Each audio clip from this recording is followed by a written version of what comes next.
Recording in progress.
Hi everyone, can you hear me? Cool. So we're just getting the slides ready to go. So give us Yes, absolutely. the usual internet issues. So he's Yes. having trouble logging onto the Wi-Fi. So. I can see myself now great. shivering. Hi, Amelia.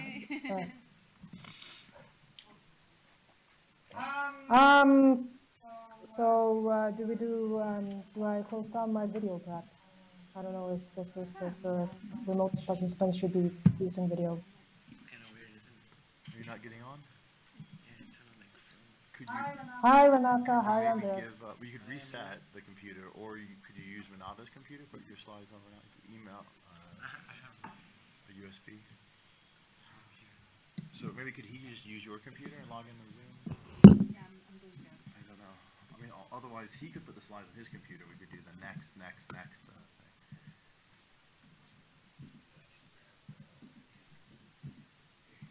So now it's Renata Avila to share the screen.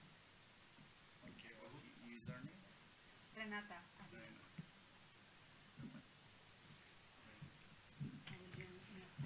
Harry, can I ask before we get going, is it the case that he will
civil society feel more afraid of or distant from our daily activism. My name is Renata Avila, and I'm the CEO of the Open Knowledge Foundation. I also co-founded a platform for experts called Polylat, and I have been around in the internet rights community for over almost 2 decades. And one of the issues that we never activated in our communities is the issue of finance. And now, more than ever, you know, with the promises that we hear, like usually empty promises that we hear that we are going to connect to finance services the next billion, and we are going to do, like, you know, truly democratize with the assistance of digitization. We will just lift out of poverty lots of people with e-banking and all of that. I feel that it is still missing the part of us taking an empowered stance on that, on being really able to use our data, our banking data, to imagine better financial futures, to really be participants and not just passive recipients of whatever the bank on the other side or the financial institution on the other side dictates. We lost a lot of confidence if we think of money. And in the crisis of 2008. And as we are, like it seems, heading to yet another crisis, but we are the most connected generation ever in the planet, even if we have to recognize that a lot are not connected. We are facing new opportunities that we need to be prepared to seize. But also roads in the block that keep us away from seizing those opportunities. One is the data about money. And as the CEO of Open Knowledge Foundation, I face, you know, there's no more data, there's basically not entity richer in data than banks. They are not only rich in money, they're very rich in data, in granular data about everything we do. Just tracing your credit card will tell a lot of things about your life. And there has been, like over the decades, there has been this separation of, is a deliberate opaque system because it has its own regulations, its own standards, its own procedures. I mean, you don't feel, personally, I feel, the moment I feel more distant from an institution is the moment I have to deal with my bank. It is the distance, the coldness, the complexity. And when you read the financial news, you feel the same distance. And the purpose of this panel is to combine many problems that we have seen in the last 10 years.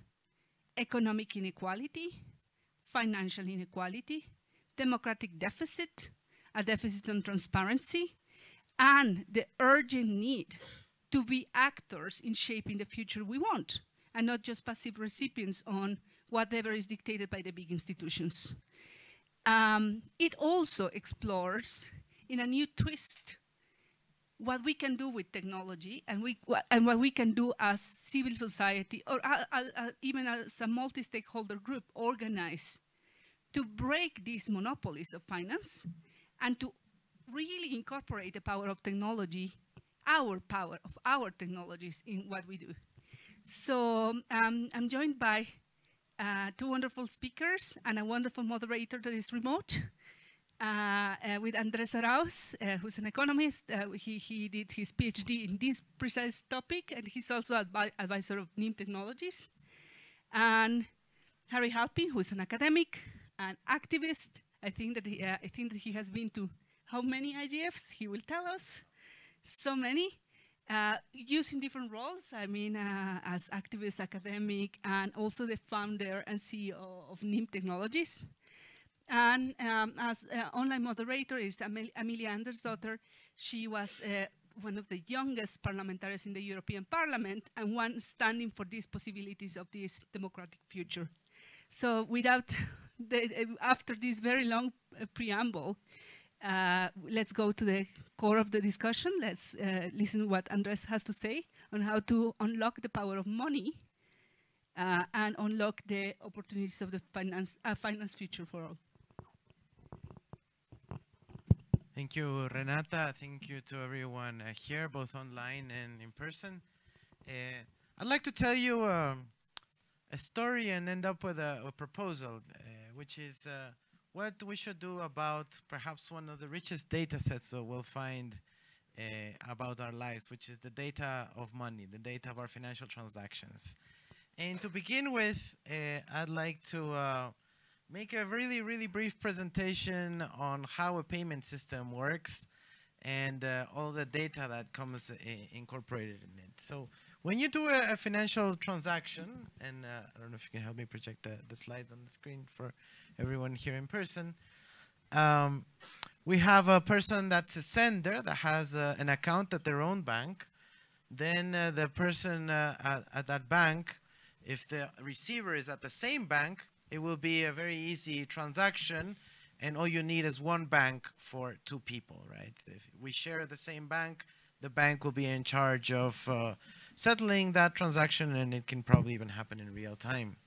It becomes a bit more difficult when you have two banks. So I have my account at one bank, you have at another bank. We're going to need a third bank, which is a correspondent bank. And that correspondent bank usually is a central bank if we are within the domestic system. And because of the deregulation of capital flows around the world, when it's an international transaction, that correspondent bank is usually a foreign financial institution. Now, when you order the transaction, you have to accompany a lot of data, the account number, the address, the identifying information, and so on. And that becomes part of a database, right? There's a storage of that information that gets kept in one of these correspondent banks and also in the local banks. So this increase of information due to the financial transactions becomes a huge database that the bank and the banks can see for everybody involved and for other account holders and non-account holders, but each of us individually can only see our own transactions, right?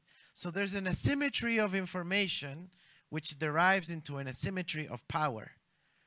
I can only see my accounts and my information about my transactions, but the bank, this entity, can see the accounts, the information, the transactions of millions of other people. And if you think about this internationally, there are only very few correspondent banks around the world, and they have been especially grouped into the Wolfsburg Group, 13 largest correspondent banks in the world. They have the information for, billions of people, of legal entities, of corporations, and so on. So we have a great problem in terms of information asymmetry. And what is done with that information? Well, we have seen that there is a way where people can avoid having all this information be sucked into the large financial system, and it's dealing with cash. With cash, the transaction is bilateral. It's not triangular. You don't have an intermediary, right? It's a simultaneous transaction with a physical paper. And of course, there are many institutions that have been grouped into, in this case, an alliance that you may have heard of, Better Than Cash Alliance, whose foundational members, founding partners, are the institutions that you see on the screen. And they have tried to influence policy around the world so that cash is basically pushed aside, and that international transactions via electronic payments and financial institutions come to the forefront. One of their objectives, as stated, for example, by the MasterCard Foundation, is how to convert, not just in the sense of facilitating the life of people, but how to convert all that data around financial transactions into new profit-making businesses, okay? And into a useful tool for surveillance purposes. And this is what I'm going to go into next. So you can imagine the scale of the data derived from each of our transactions. And the thing is, it's not stored in some imaginary cloud somewhere. The big providers of the data of money, so financial transactions, their data servers are not in each of our individual countries. I'm talking from the perspective of the global south. Visa, for example, has their data center exclusively in the US. Only very, very recently did they open another data center in Europe. But the entire world's transaction, so you may be in Singapore and making a purchase in Ethiopia, but the data center for where that transaction will be stored is in the United States. And this is a very key example that I'm showing you on screen, because in 2005, so a long time ago, a Canadian consumer that was buying medicinal marijuana in Canada, but using Visa, which is a United States company that stores their data in the United States, was concerned that they may be red flagged because they were doing something legal in Canada, paying legally, but would be illegal in the United States. So Canada started an inquiry into why the data of Canadian citizens using Canadian banking providers and purchasing in a Canadian business store the data in the United States. But that doesn't end there. Sure, maybe it's in a corporate data center, but the Patriot Act, the United States Patriot Act, allows the government to have direct access to the Visa data center for their purposes, national security purposes. This didn't end there. A few years later, in the Snowden revelations, Der Spiegel, a German magazine, newspaper, published that the NSA, the National Security Agency of the United States, had direct access to the credit card networks and to the SWIFT international transfer network, okay? So the problem that we saw in the first slide, which is that banks have this asymmetry of information and therefore power over all of us, doesn't end there. It so happens that one government in the world can also tap into that information. I haven't heard of the Central Bank of Ethiopia tapping the Visa card networks, or, you know, the National Security Agency of Peru in Latin America having access to the SWIFT network.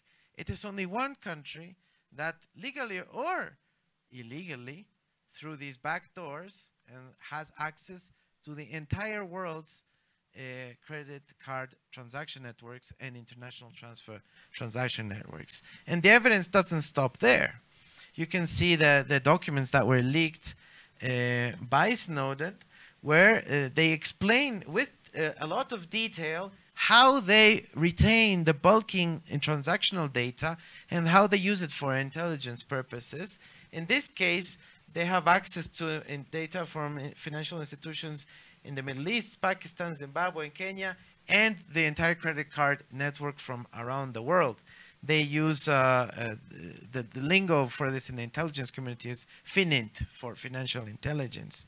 And they explain that, you know, with the software that the NSA developed and the GHCQ also developed with them, you can put in, you know, a phone number, and then it links to your financial account data, or you can just put in your credit card number or even your traveler code, and it reveals all of that information, okay? So as you can see, these are documents from the NSA, and the TrackFin databases have basically all of this information of not only citizens of the US, but the entire planets.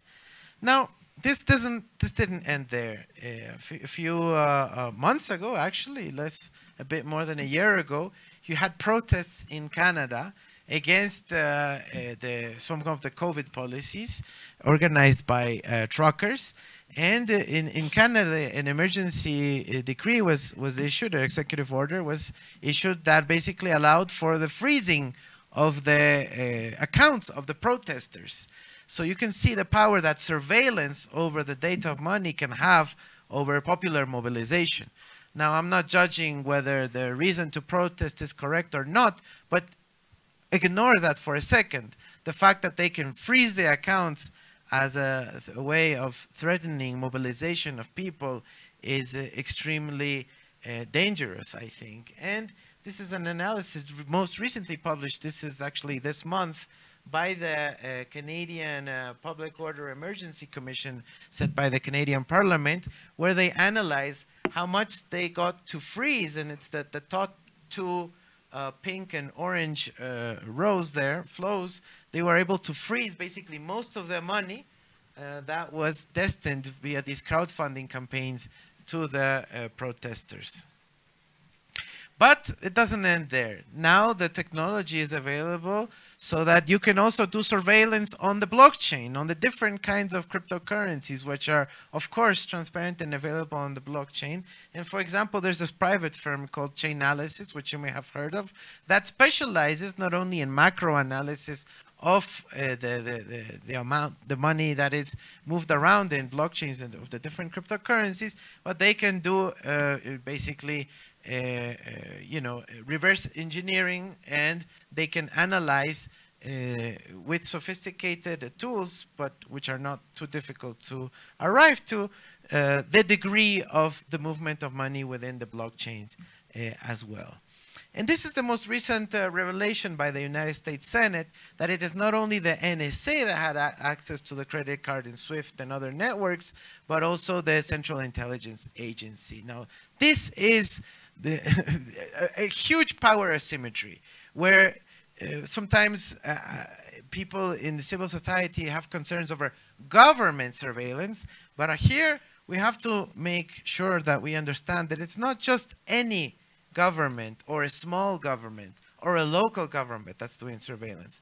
The asymmetry of information is such that it is basically one government, the US government, that has surveillance over the data of money of the entire planet's population. And this was basically sanctified by the European Union when they approved a special directive that allowed only that government to have access to the SWIFT database. Okay, so the European Union approved a specific legislation to allow that specific government to have access to a very powerful database, which is all of the international transactions in the world. They haven't shared that database with a government in Africa or in Latin America or anywhere in the global south, but only with one government, which is the US. Now, this is very important. Now, how is this done? Well, because when you do a financial transaction, you have to attach some important data elements. These data elements have been undergoing a process of standardization. And most recently, the ISO 20022 has been issued, where they basically require what kinds of variables, what kinds of data should be collected when a transaction is ordered, standardized, and then shared in these large platform systems that I have already explained. Now, this is important because there are standards and there's a standardization of surveillance. And that's also something we have to be concerned about and look at. This is also aided by a huge push, especially in the 21st century, especially since 2001, by this very unaccountable, undemocratic, and ineffective organism, which isn't even created by an international treaty, only an informal mechanism called the FATF, which is the Financial Action Task Force, which issues recommendations on what they're called anti-money laundering, terrorist financing regulations or standards. And they say that basically they are concerned that CBDCs, central bank digital currencies that are being promoted in national governments and central banks more recently, may pose a risk if they resemble cash, because cash cannot be surveilled, right? So they're saying we have to really think about this if we want to allow anonymous transactions just like cash. Well, we think that privacy is a human right, and it's important that there is data protection and privacy. And the FATF does leave a little bit of ground saying, well, we still have to think about CBDCs. If they are going to resemble cash, if they're going to resemble physical bills and coins, how do we design it in such a way that it preserves those characteristics as well? The ITU has said we have this issue as well. They can be designed with the complete AML FATF standards, just like a bank account, or we can make them more like physical cash. What should we do? Technologically speaking, how should we design CBDCs? How should the hardware and the software be designed so that it more closely resembles physical cash rather than a conventional bank account? The IMF issued a paper a few months ago explaining what happened to the Bahamas, which was on the gray list of the FATF, and they said you have to improve your monitoring, and they came up with a CBDC in Bahamas, but with very strict AML controls following FATF recommendations, and after they did that, they were removed from the gray list. So it's not a trivial issue. And the BIS, the Bank of International Settlements, has also said that this is a major issue that has to be dealt with in the design of a central bank digital currency. How should the architecture be designed so that it is more closely resembling physical cash? The European Central Bank has also said that they are very worried about the issue of privacy because it's the prime concern of European society, and it's an ongoing discussion there as well. And this is a very important point. There is already a technical discussion ongoing in the world, but the global South countries are not included in that discussion. It is only a discussion of the European Central Bank, the Federal Reserve in the United States, maybe some other few actors, of course, the large private transnational banks, but they're doing it in an international framework, which is the ISO. We all know the ISO sets the standards after large deliberations, but the global South countries are absent from that discussion. The Technical Committee of Financial Services, the ISO, is discussing central bank digital currencies without the presence of global South countries. We need a wake-up call. We need global South countries to join the ISO working group on central bank digital currencies, to put their concerns about mass surveillance, about unilateral mass surveillance, and also to protect and defend the rights of their citizens. Right? So they're very active on discussing the CBDC, but no global South country is present there. And for example, you can see one of the standards that's being developed right now, the 23526 security aspect for digital currency, which is precisely dealing with trust, the binding liability issue, and privacy. Okay? For what? For fiat digital currencies. That means for central bank digital currencies, which are going to replace physical cash perhaps in a decade or two. Okay, so we have to have a prospective vision. This is something that deserves attention. CBDC should be carved out from the FATF standards. Privacy and sovereignty should be embedded in the CBDC technology. A law is not enough. A regulation is not enough. A promise from a politician is not enough. We need the technology to make sure that the technological standard covers this issue. And we need the global South, civil society, privacy activists, the cryptocurrency community, everybody who has a stake in the evolution of central bank digital currencies to join and actively participate in the ISO Technical Committee 68. This is what I wanted to share with you. Thank you, Andrés. And before we go ahead, we have, with Harry, we have a quick announcement from our remote moderator. I will give the floor to Amelia.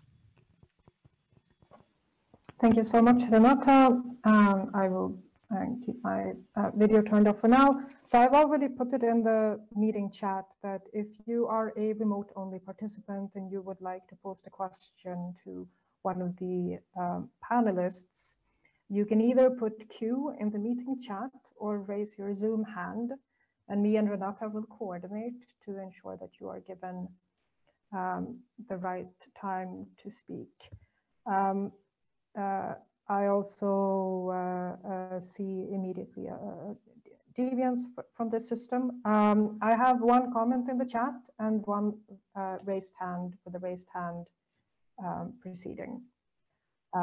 So Renata, if you could give the word to Chris. Hear that question, if that's okay. So we can. I think case order was first. Case order raised his hand before the question was posted. So I think this is the correct order. Go ahead with that question, and then Okay. Yeah. Okay, thank you very much. Can you hear me? We can hear Okay. you. Okay, remotely. thank you. My name is Chris Odu. I'm actually an ISOC IGF youth ambassador. Good. So I thank you very much for your presentation. And going through it, I see that we still having a lot of issues whereby developing countries are not giving input into this conversation. I would like to know, how do we developing countries start having these conversations and giving our own inputs, because it seems it's only more of our European countries and even North American region that is actually having such a dominance. So how do we come into this conversation? How do we come into this space? That's the first thing. And the second thing I would just like to make a comment on is also, I think we're still having issues also surrounding the education on blockchain itself. A lot of people still think blockchain is only cryptocurrencies, whereas that's not the case. Blockchain on its own have a lot of use cases. It actually solves issues of trust. So I think we're still lacking in the education side of blockchain, which I think it could be a conversation also, which we should be having on how to educate people more on blockchain itself. Yeah, that's my own input. Thank you very much. I will give the space for Andrés to answer, and I guess that Harry can also include the response in his interventions. So over to you, Andrés.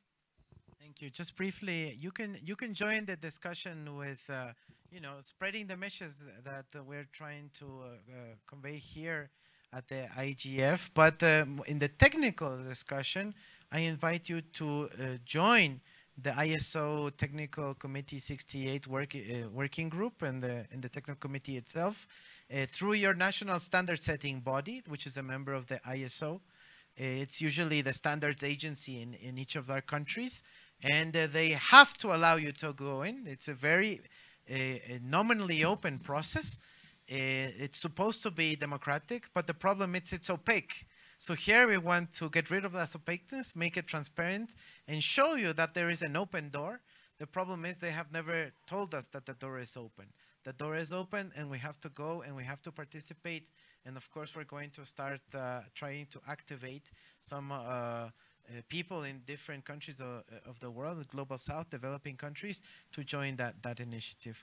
On the blockchain question, I'll defer to Harry and also to have him explain. Yeah, so I'll take the blockchain question really quickly, which is, blockchain technologies, all they are fundamentally are cryptographically time-stamped records where you cannot remove a record or fake a record. So that's, of course, very useful for financial data, but could be useful for many other things. And I do think the most interesting thing about blockchain technologies, as opposed to, let's say, traditional Silicon Valley big tech, if you look at Silicon Valley, big tech, Google, Microsoft, Amazon, Facebook, they are mostly controlled by people, particularly white men from the United States. If you look at cryptocurrency, people working in that field, there's still a lot of control, but you see, CZ running Binance, you see huge amounts of activity in Africa, Paxful. It's much more diverse globally. And so I do think there's some hope there that one thing that we've never seen happen, which I hope could come from this, is that we bring together some of these cryptocurrency technologists and blockchain technologists together with governments and the activists from the global south in order to make sure that they have sovereignty over their financial system. I think that may answer your question. Is there another question, or should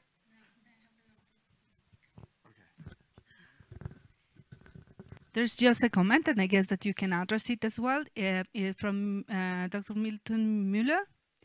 Isn't it a contradiction in terms to talk about sovereignty in global technical standards? Is it contradictory? You need interoperability, but sovereignty doesn't mean no one can talk to each other.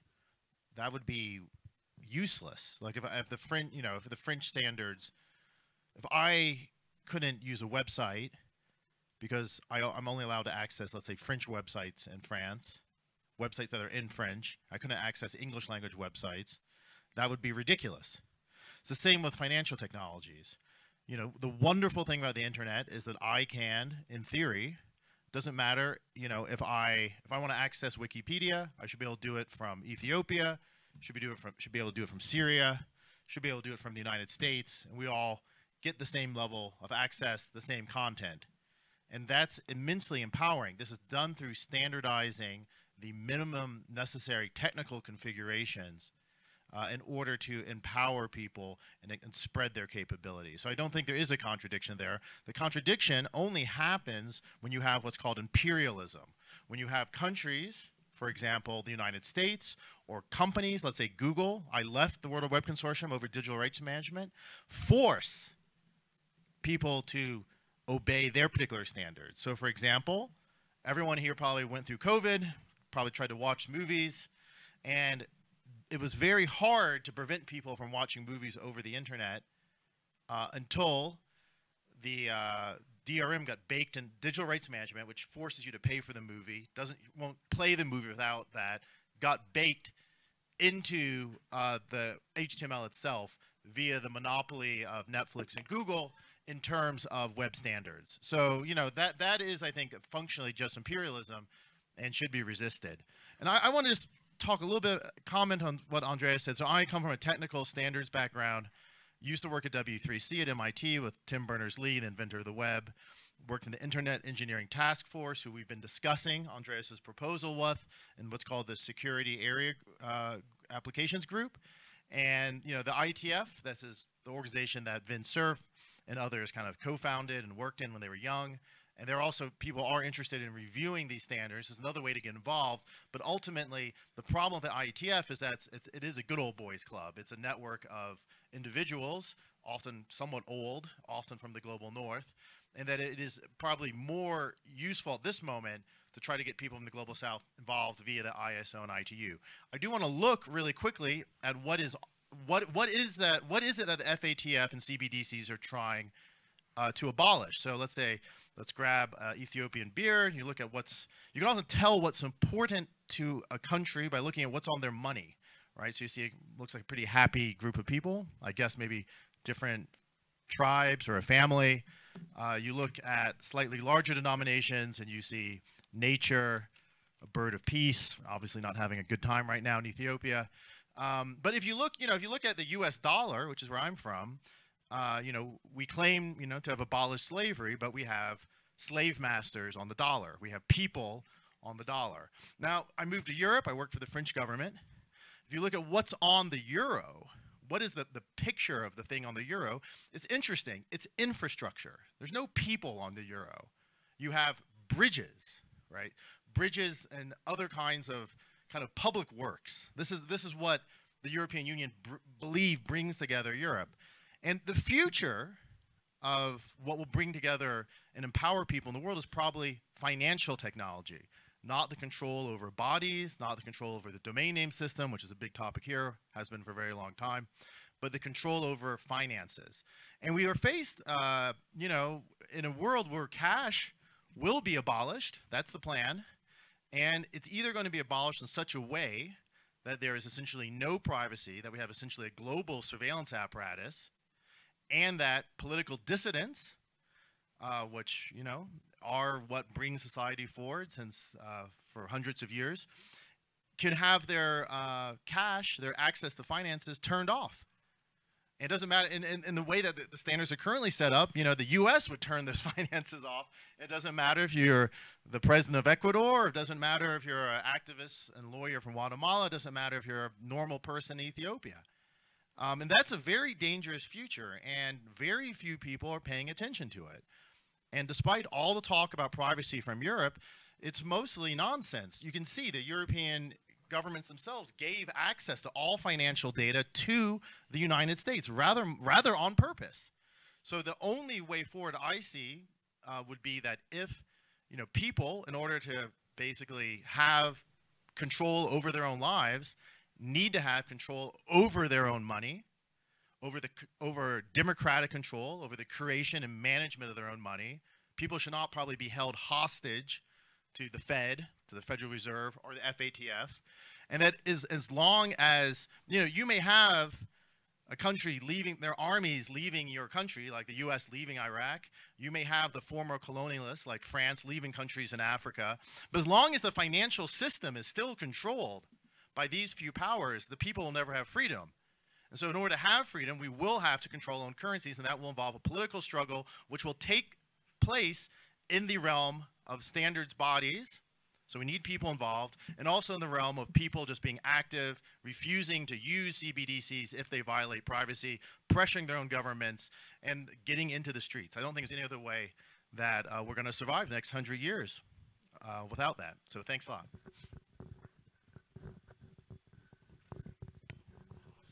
Thank you. Any follow-up comment, Andrés, on this discussion? And yeah, I mean, I think it's very important to perhaps hear from everyone as well. But the issue of money increasingly in the 21st century is more and more tied to technology. And we're seeing a tendency of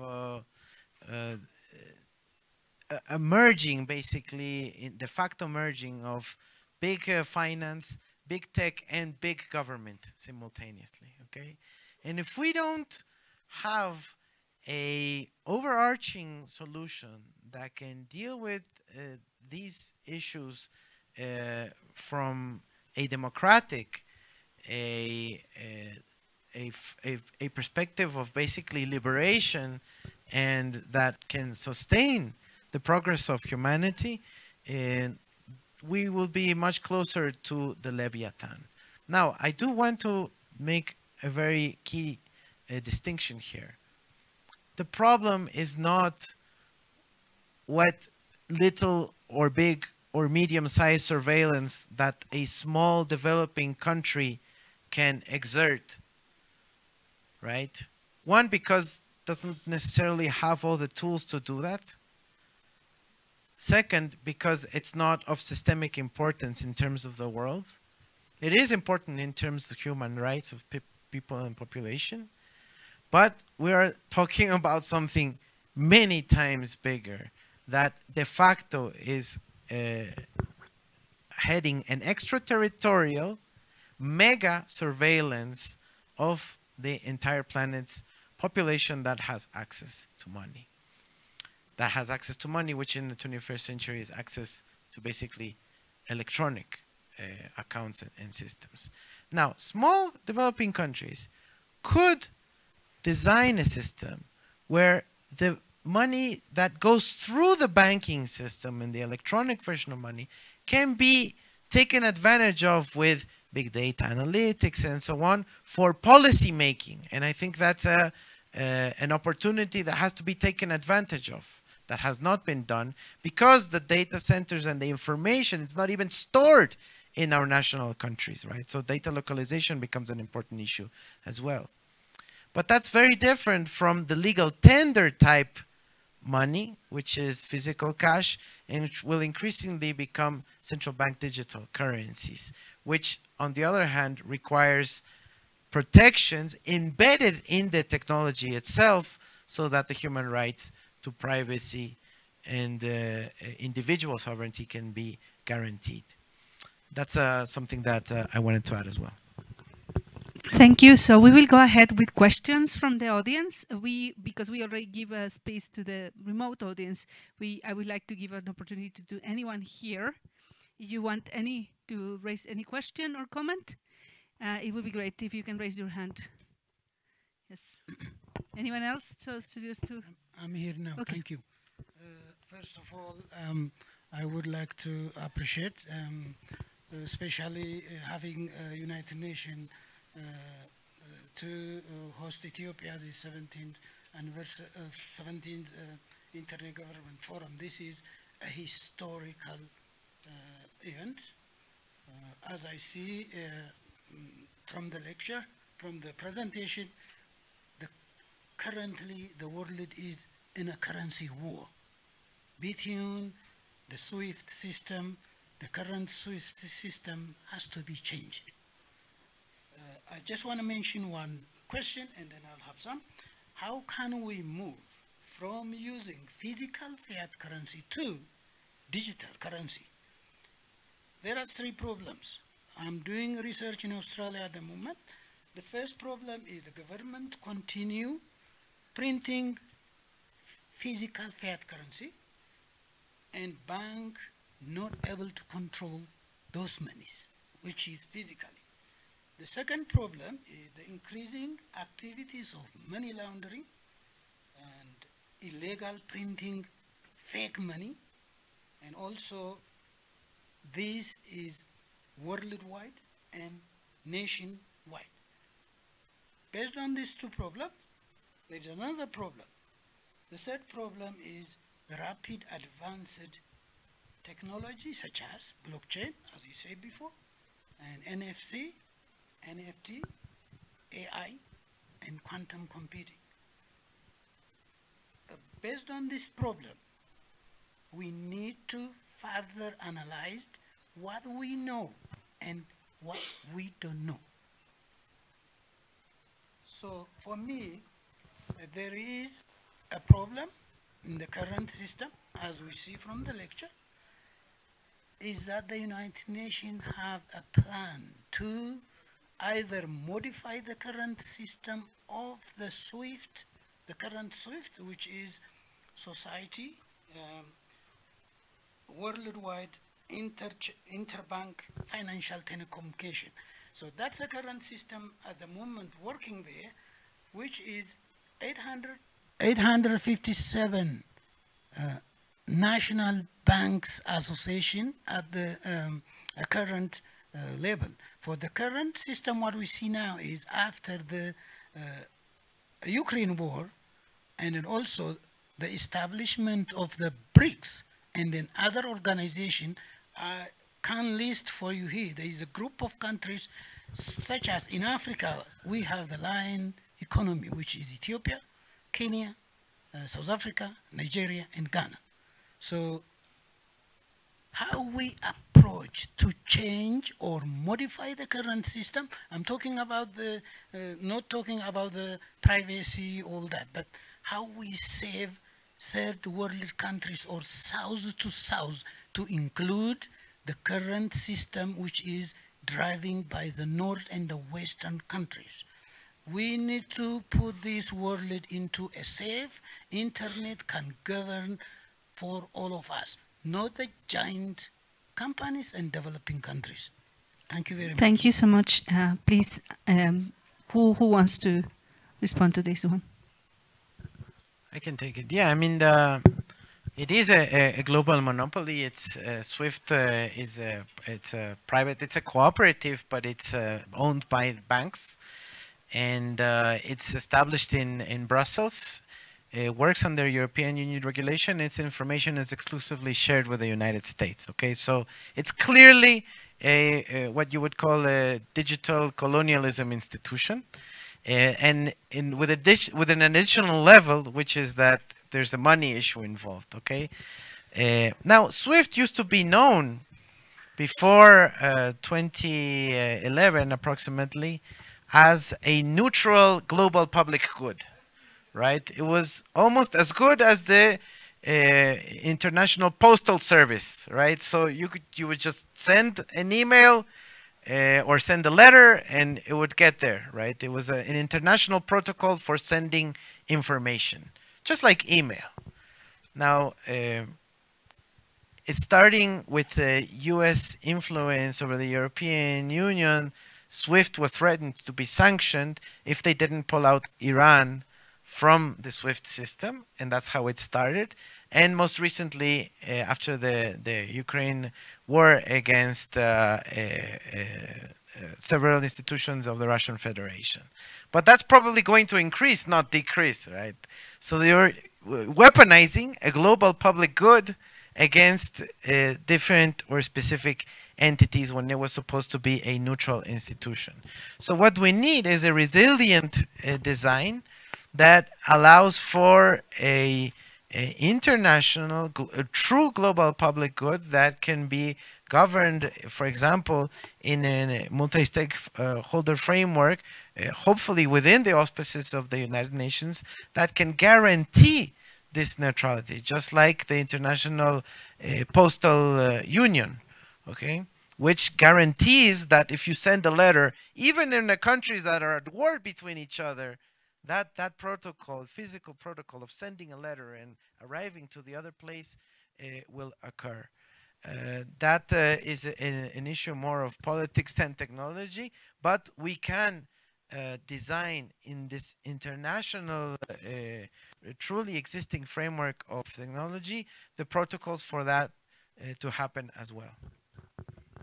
Thank you. So let's go now for online and then for in the room. Is there any other question online? There's no questions online. We will go to the room, please. What do you? Hi.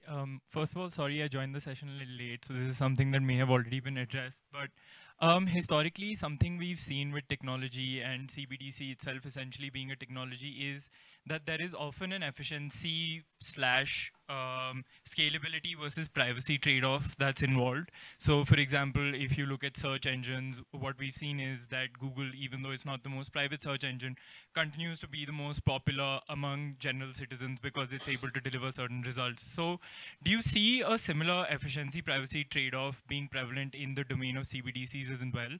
And if that is the case, then how do we get the general populace to care about things like surveillance and privacy, which at least in emerging countries seem to be mostly at the back of an individual's mind when considering what sort of technology or platform to use?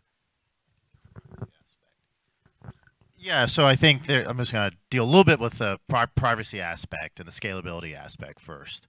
But before doing that, I want to remind people why cryptocurrencies as such are kind of useful. So if I want to send money to someone in China, cryptocurrencies, due to somewhat the peer-to-peer nature of that broadcast, are really hard to censor. So I can send money to someone in China today. No, I mean, I do it all the time. So same with, and you people typically back off to things like USD Tether for transactions. The reason is that the US, you know, due to its imperialism and due to the fact that it's a huge army, is considered a stable, basically, currency. There are alternatives, though, right? So you could imagine where's the real wealth of a nation? It's in things like, you know, commodities. It's in, for example, you know, food, wood. And I used to work at MIT with Sandy Pentland, and we had a proposal called TradeCoin, which talked about how we could have commodity-backed currencies. Okay, so a CBDC, unfortunately, tends to combine the worst of both worlds. You combine unhindered money printing, right, tied to a national currency that can be easily censored. So unlike Bitcoin, easily censored, unlike a commodity-backed thing, purely national. You know, I teach cryptocurrency in Beirut. It's a mess.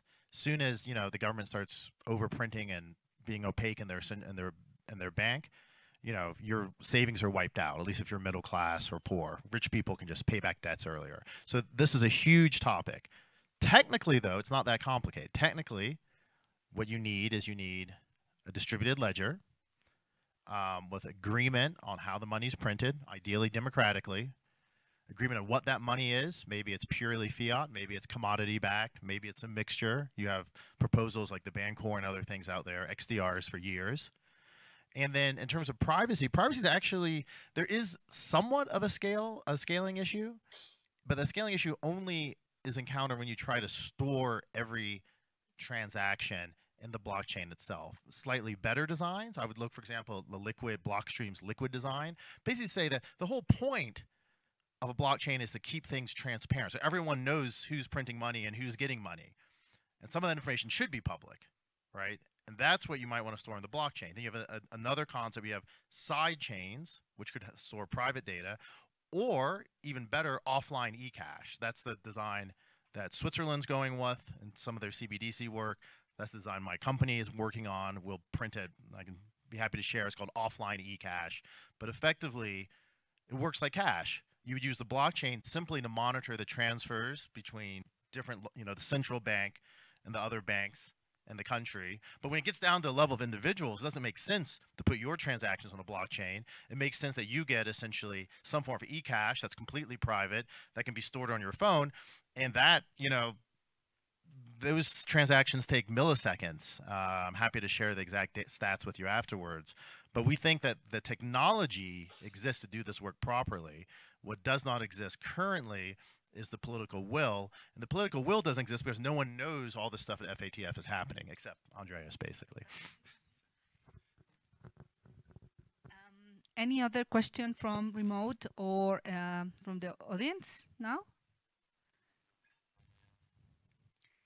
If there's no questions, I would like to ask a question not only to the speakers, but also to the audience. Obviously, one of the issues that we saw here is these spaces are not in our imagination in the internet governance community. It's not something that we are looking up. It's not a room that we are entering. It's complex, it's technical, it's tricky. So the question that I have both for the speakers and the audience is, how can we open this process? How can we be more alert of what's going on in these organisms? How can we fund it? How can we elevate the skills and the capacities? How can we get up to speed to be a critical community watching the process, so we make sure that it's not only serving the interests of few companies and funders, but it's serving people? And open to comments, and also not people who already spoke. Open and open also to comments from the speakers. Well, I think there are many spaces, right, where we have to try to monitor what's going on and then translate, right? Because the first step is engaging the people and the communities to gain interest in these issues. And trust me, for engagement purposes, there are enough scandalous items to grab the attention. So I think there are enough attention grabbers here that we can share with the community, but primarily in the duty of understanding that this is an area of absolutely strategic interest to not only sovereign governments in the global south and in the developing world, but also in communities that in general are concerned about their economic future and their human rights. But I'd love to hear from people in the audience too. Yeah.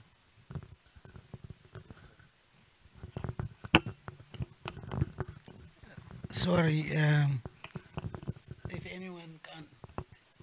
if anyone can add, you can. I have to be listened, but if not, I have to say something.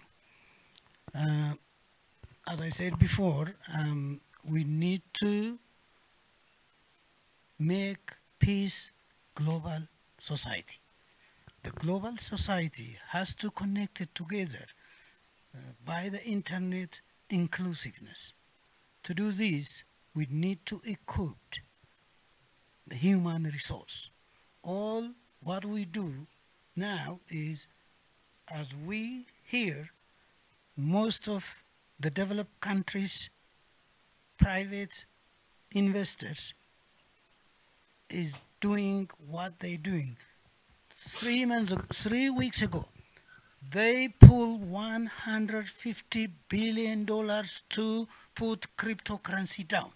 I'm sure you heard all of them. Now they pull again. If tomorrow we don't know what happened, what are the intrinsic value of the fiat currency and digital currency? We need to equip each government in the south or the north or the west or the east. Actually, the global community has to advocate the advanced countries. They created this advanced technology. They invest huge amount of money for the technology and tools. So they have to deliver and give to the benefit for the South. At the end of the day, we live together in the world.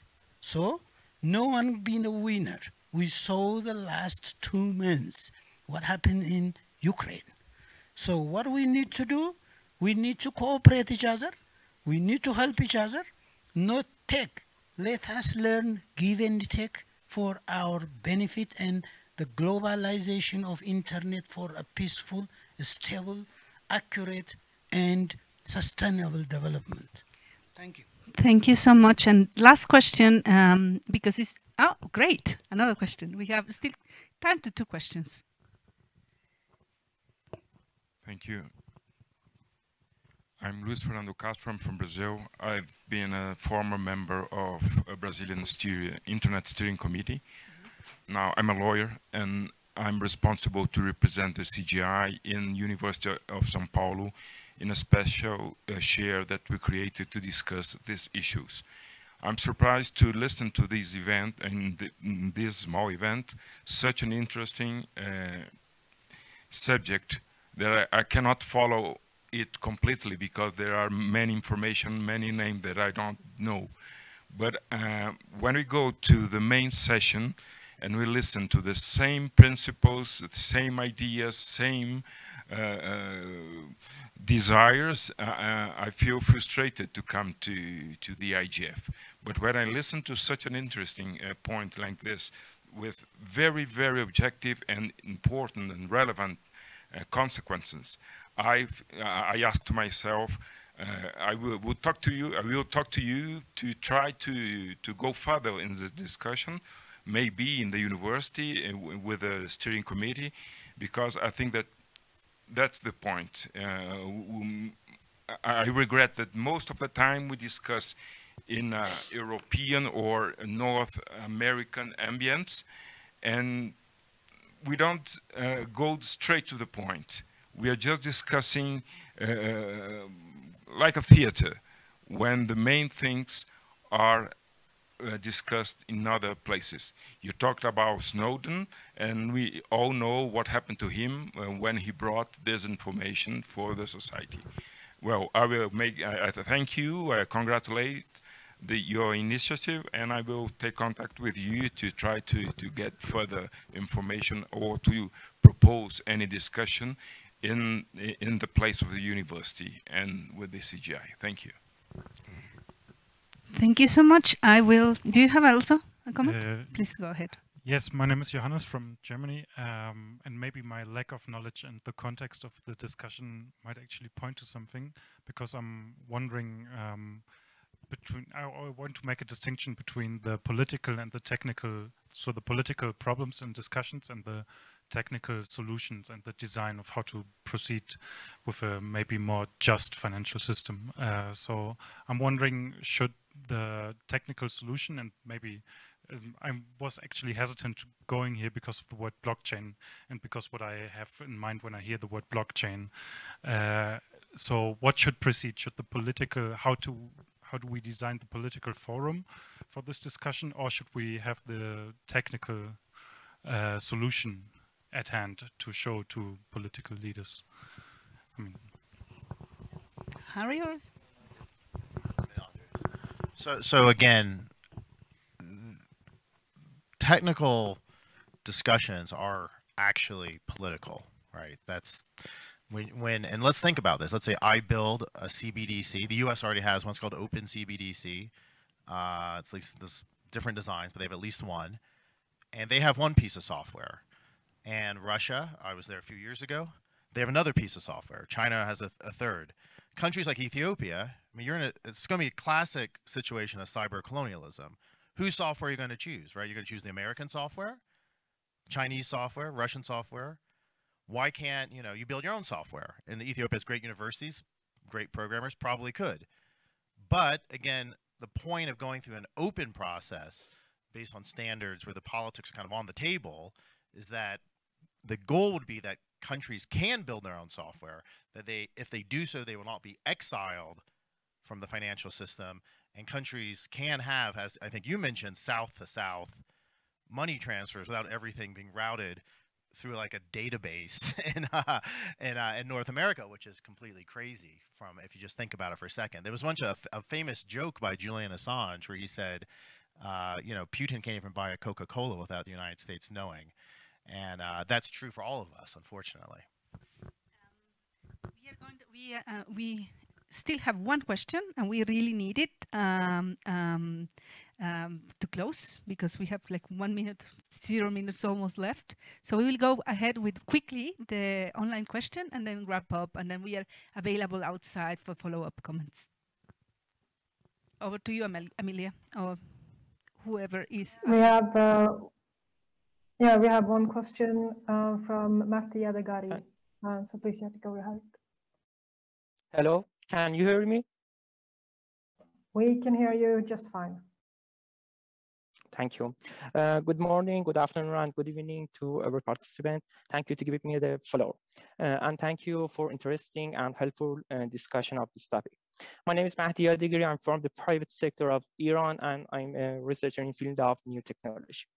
My question is, when we regulate the central bank digital currency or central bank cryptocurrency in the international level, we increase the monitoring of the financial institute of a country at the international level.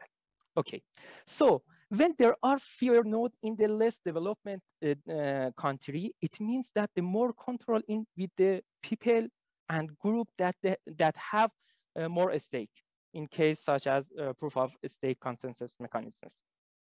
You know, access to the financial data can be given to a legal or national person with the agreement of the network member in a blockchain.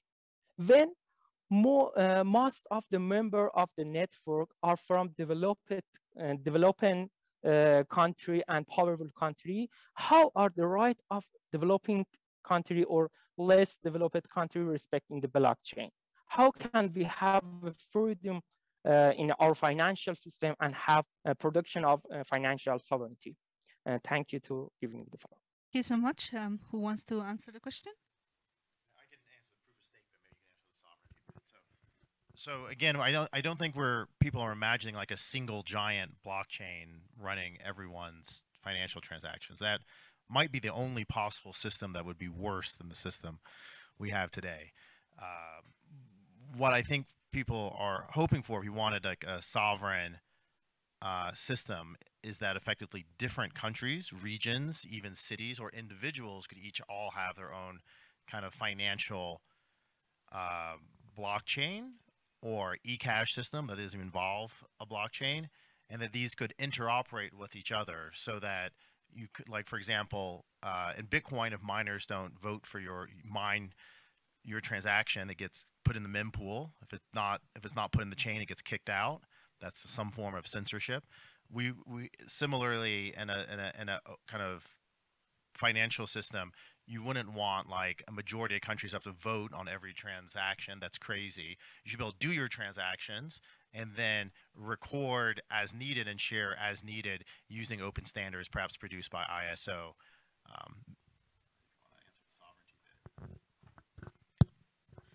Yeah, I mean, I think that the fact that you can have open standards, open source technology is an opportunity for sovereignty because it allows a society to modify it, update it, to make it more adequate for your own needs, while still preserving the interoperable aspects that are deemed necessary to talk with the rest of the world. So yeah, I think in the case of money, it's no different. We have a huge opportunity here, and just another point of emphasis, which is where the data is located, right? So do not forget that when you use one of the international credit cards, that data of the transaction is not stored in local data centers in servers in your own country. It is by default stored in the data centers that are in one country in the world, which is the US. So the huge influence of those credit card networks around the world allows for non-sovereignty, but rather digital colonialism, mega surveillance of the entire planet's financial transactions, which can be easily, very easily, derived into behavioral surveillance, as Renata said earlier, right? So if you know how much I spend, where I spend, and what sort of stuff I'm buying, you know basically everything about me. So we have to be very aware about, you know, data localization and the fact that that data is being harvested and being used with big data analytics, but not by, you know, your bank or your country or your government, but one government, one intelligence agency around the world that has access to all of that. Well, thank you so much for your time. I hope to see you in Japan next year. We continue the conversation, and hopefully we would have advanced our participation and make the process more open and make the technology more ours in this challenge of changing and transforming the finance system. And thank you to the speakers, and thank you to the online moderator. See you in the next sessions. See you around.